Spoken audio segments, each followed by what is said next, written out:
Sem dúvida, a gente não pode ficar sem discutir a decisão do ministro Alexandre de Moraes, que, de certa forma, baniu o X do Brasil e sem previsão de retorno. A coisa fica cada vez mais tensa. Não suficiente banir o X do Brasil, ele também vai multar pessoas que não são parte do processo nesse caso. Sabe quem surgiu contra o ministro Alexandre de Moraes? 2 heróis, ou sei lá o que você pode dizer isso. Um deles, Marco Aurélio de Mello, que diz que está na hora de colocar o pé no freio. Somente em países ditatoriais uma medida como essa seria possível. Ele, que é ex-ministro do Supremo Tribunal Federal. E sabe quem entrou com uma ação para defender o X contra o Alexandre de Moraes? O PCO. Ele, de novo. Então não esquece de compartilhar, curtir, que a gente vai falar sobre isso. E se inscreve também no canal. Vem comigo. É o seguinte, vocês viram que o ministro Supremo Alexandre de Moraes previu uma multa diária de R$50 mil para quem usar o VPN para usar o X.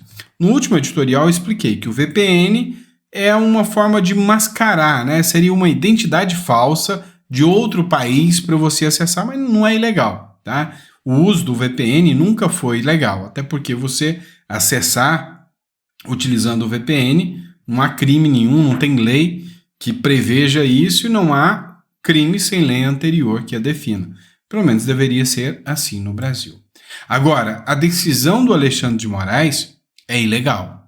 Viola tudo aquilo que as pessoas aprenderam no direito.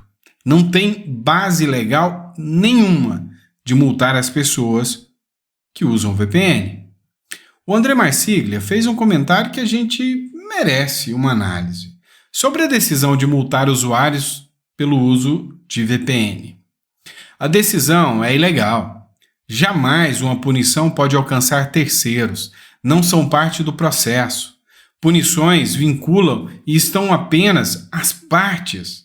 Não se pune ninguém sem que tenha em si um processo. É um princípio básico da legalidade. Sobre a aplicação prática da decisão, inviável pensar que o STF vai abrir um setor para vigiar se 22 milhões de usuários cumprem a decisão. Seria um absurdo que transformaria a corte em polícia da internet.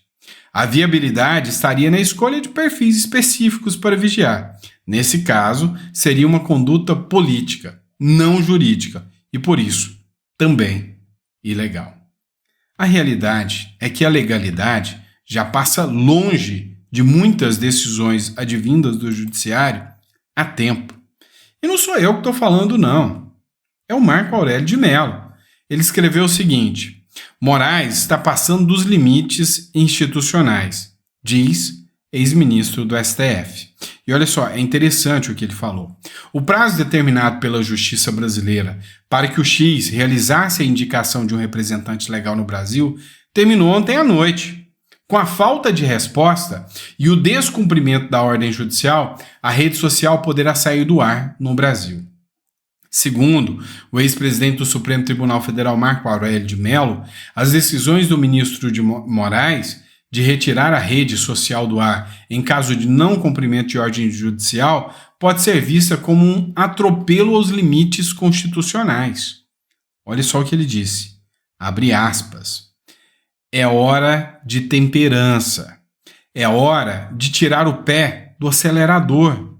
Não passa pela minha cabeça tirar alguém da rede social. Isso não se coaduna com o direito em si.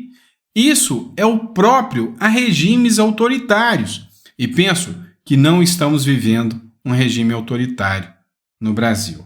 Você que pensa, meu amigo. Mas enfim, em contrapartida, o doutor e mestre em Direito Penal Marcelo Crespo avalia que Moraes está defendendo a democracia. Vou nem falar em quem que esse Crespo vota, né, para falar isso. Mas tá bom, né? Está defendendo a democracia, segundo ele. Abre aspas. Alguém que tem um perfil e que está cometendo crimes, ele pode sim ter a sua conta suspensa. E se a própria plataforma admite que vai descumprir ordens do Poder Judiciário e que não vai retirar o conteúdo nocivo e criminoso do ar, ele também pratica ilícito, afirmou. Eu acho insano um advogado ter um posicionamento nesse sentido. Olha, não se pode ter a futurologia de que essa pessoa cometerá novos crimes. A única forma já prevista em lei é a prisão de infratores. Agora, impedir que uma pessoa tenha acesso às suas redes sociais tem cara, tem jeito e tem cheiro de censura. Mas sempre tem aqueles que acham um jeitinho de defender o que é errado, né? Mas enfim, diz você aí. 2 pontos. Primeiro ponto. Quem você acha que teria mais gabarito aqui para falar? Um ex-ministro do STF ou um advogado? Né? Eu acho que o Marco Aurélio está mais gabaritado nesse caso. E a outra questão que ninguém perguntou, afetou milhões de pessoas. A pergunta é simples. Quem do povo foi consultado? É a vontade popular? Quem votou no Moraes para que ele decidisse algo tão grandioso assim de forma monocrática? Olha, o Brasil precisa repensar seus conceitos. O Brasil precisa repensar a forma do check and balance. O Brasil precisa repensar um pouco mais como a democracia brasileira vai funcionar. Porque não dá para a população brasileira ser sancionada por caprichos e egos de ministros. Cá entre nós. O Elon Musk se manifestou, se pronunciou após Alexandre de Moraes bloquear o X no Brasil. O bilionário se pronunciou e disse o seguinte, sobre a suspensão imediata. Abre aspas. A liberdade de expressão é a base da democracia e um pseudo-juiz não eleito no Brasil está destruindo-a para fins políticos, criticou Musk em sua conta no X na tarde desta sexta-feira. O prazo para que o X respondesse às exigências feitas pelo ministro Alexandre de Moraes terminou ontem, dessa quinta-feira, às 8 horas da quinta-feira. Como a plataforma não indicou um representante, o Alexandre de Moraes mandou suspender a plataforma no Brasil. Pois é. Deu arma para a oposição criticar. Com o apoio de Lula, o Brasil entra neste seleto grupo. Sejamos resilientes e inteligentes. Dia 7 de setembro, daremos mais um passo para mostrar que a maioria dos brasileiros quer a liberdade. É o que escreveu o Bolsonaro, o Eduardo Bolsonaro, na sua conta. E eu achei super interessante porque aqui, conheça as democracias que censuraram o Twitter, o X, Rússia, China, Mianmar, Coreia do Norte, Irã, Turcomenistão e Brasil. Todo mundo sabe que o Brasil se alinhou totalmente e ideologicamente também a esses países. É assustador ver como a coisa poderia acontecer tão rápido assim. E aí muitas daquelas pessoas que acompanharam as falas do Paulo Guedes, olha, em pouco tempo o Brasil vai virar uma Venezuela, Cuba, em alguns anos a gente vai ser Cuba. Pois é, pode ficar com medo. Paulo Guedes não é vidente, não, mas o cara é inteligente e ele sabia o que estava falando. E adivinha, quem surgiu na defesa da democracia contra esse assinte? Pois é, o PCO, Partido da Causa Operária. Olha só. O partido quer entrar com uma liminar no STF para derrubar a decisão totalmente abusiva de Alexandre de Moraes e verificar se a Suprema Corte respeita algum resquício de lei. Não contente em derrubar uma das redes sociais mais populares do país, o ministro também vai multar o cidadão que usar VPN em R$50 mil. Entretanto, não temos muito dinheiro e, portanto, convidamos os advogados que também quiserem participar da ação e escrever a peça conosco. Ao final deste post, colocamos as informações de contato. Então, o PCO vai entrar. Qual é o argumento do PCO? Olha, o Alexandre de Moraes, ele deu essa decisão de forma monocrática, sozinho. O ponto que nós temos que levantar aqui é, ora, por que ele deu essa decisão sozinho? Os demais ministros do STF não apoiam esse assinte? Ou, se apoiam, por que estão escondidos atrás da capa do Alexandre de Moraes? Então o PCO quer, assim como outros partidos vão entrar também, que o restante dos ministros se manifeste. A verdade é que os outros ministros não vão se manifestar. Esse é um recurso que, na minha visão, nunca vai ser julgado. E o Brasil? A gente já está rebaixado a nível Cuba e Venezuela. Fazer o quê, né? Mas enfim, vamos lá, vamos mudar de assunto, vamos virar o disco. Eu disse para vocês que a maior crítica que faziam é que o Pablo Marçal jogava baixo, jogava sujo. Pois é, descobriu efetivamente quem realmente está atacando quem. Assiste aí. A euforia na campanha de Nunes com o áudio que vincula Marçal a PCC. Pois é, o áudio pede pesquisa, né?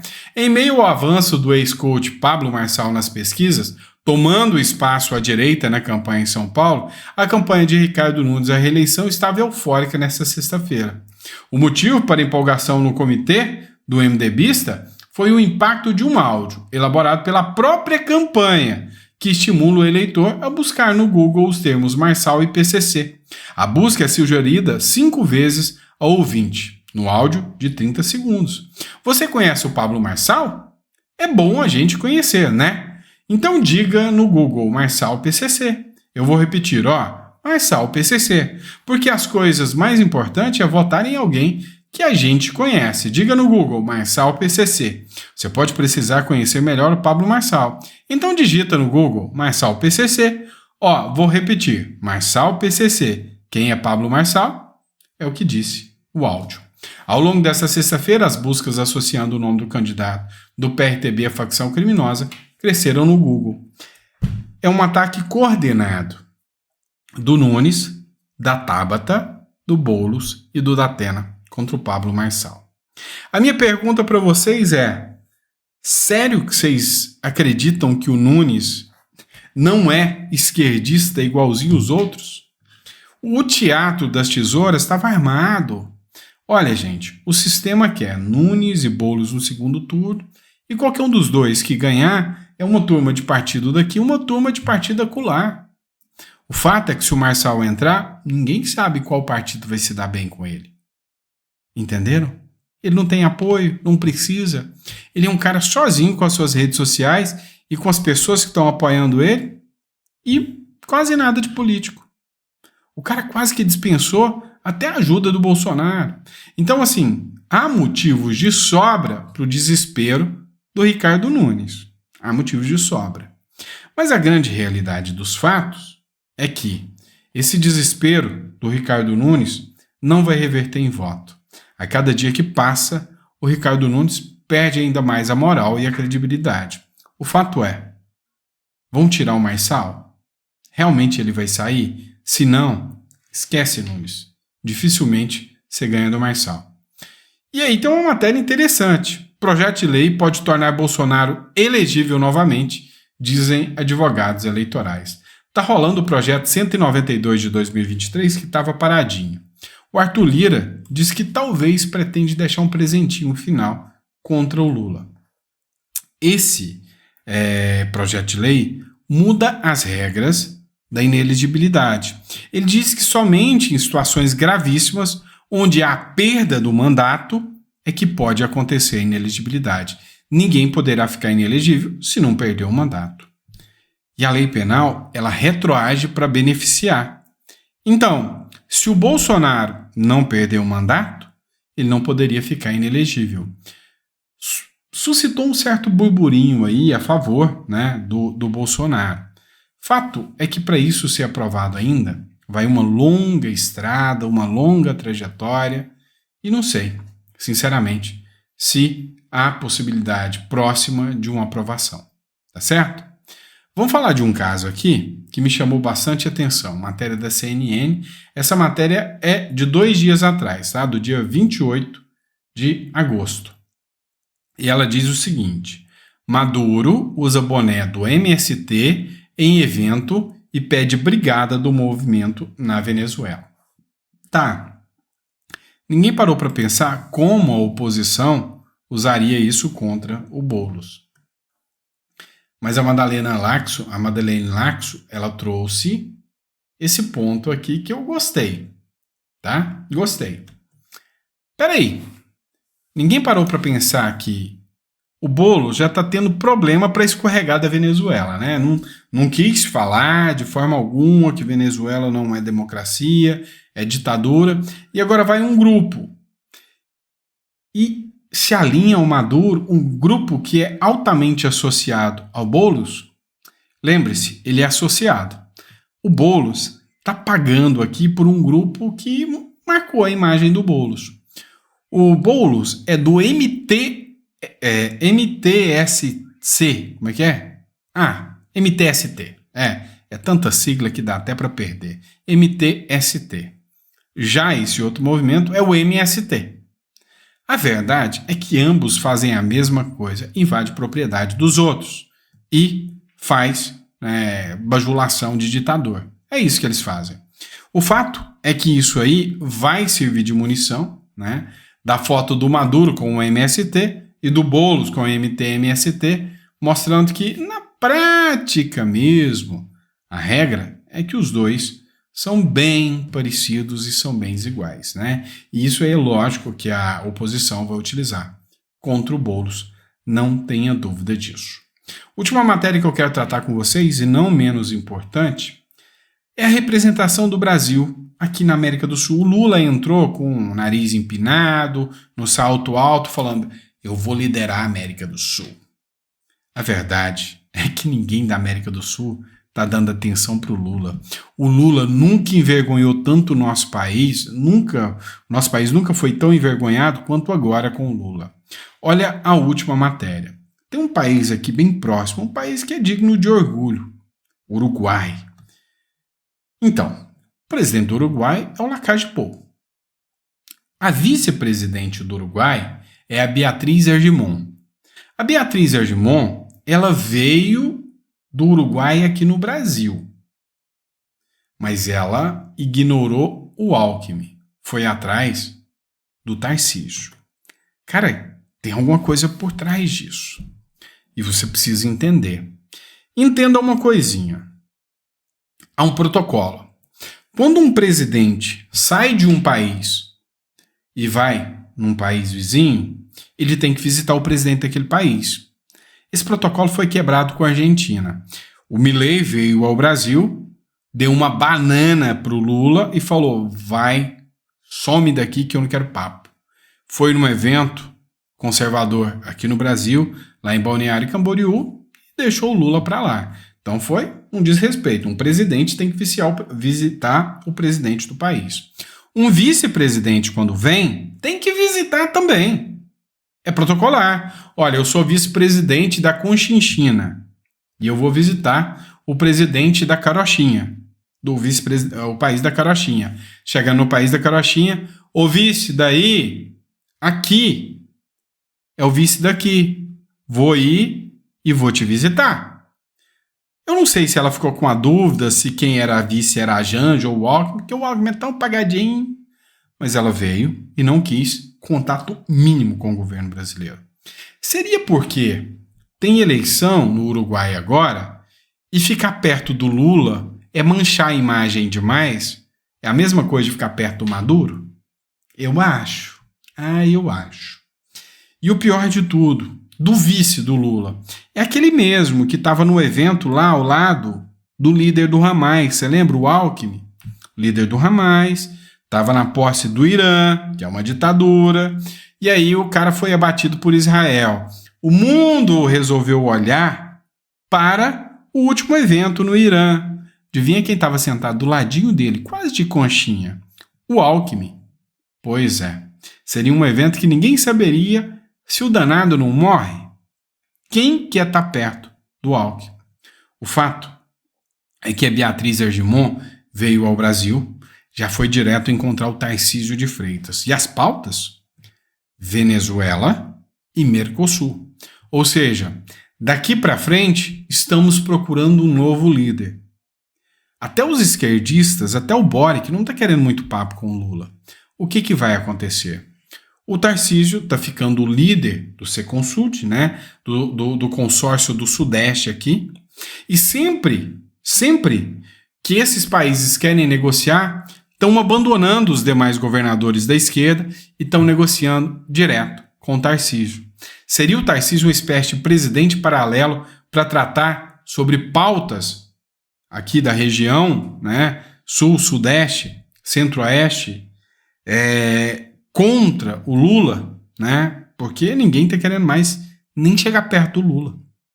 Entenderam? Estaria nascendo uma nova liderança? Tudo isso é um questionamento que surgiu.